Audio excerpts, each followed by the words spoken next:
ইনি হলেন পলক মুছল। এনাকে আমরা সবাই চিনি। চিনব না ভাই কেন?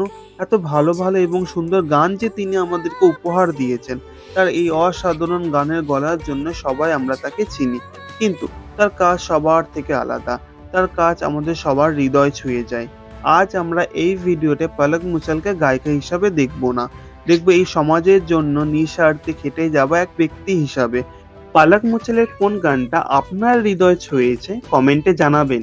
রিসেন্টলি পলক মুছলের নাম উঠেছে Guinness book of world records এবং লিমকা রেকর্ড বুকে, কারণ তার উদ্যোগেই এখনো পর্যন্ত ৩,৮০০ জনেরও বেশি দরিদ্র শিশুর হার্ট অপারেশন সফলভাবে সম্পন্ন হয়েছে। পালকের এই যাত্রা শুরু হয়েছিল খুব অল্প বয়সে। তিনি এই কাজে প্রথম পদক্ষেপ নেন কার্গিল যুদ্ধের সময়। এক সপ্তাহ ধরে মধ্যপ্রদেশ রাজ্যের ইন্দোরে দোকানে দোকানে গান গেয়ে মৃত ভারতীয় সেনাদের পরিবারের জন্য ২৫,০০০ টাকা তহবিল সংগ্রহ করেন এবং ওই বছরের শেষে উড়িষ্যায় ঘূর্ণিঝড়ে আক্রান্তদের জন্য তিনি গান গেয়ে অর্থ সংগ্রহ করেছিলেন।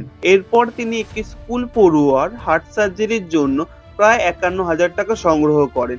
তার এই কাজ দেখে ব্যাঙ্গালোরবাসী হৃদয়রোগ বিশেষজ্ঞ দেবী প্রসাদ বিনামূল্যে স্কুল পড়ুয়ার হার্ট সার্জারি করেন। পলকের এই কাজ স্থানীয় পত্রিকার বিজ্ঞাপনে প্রকাশ পেয়েছিল।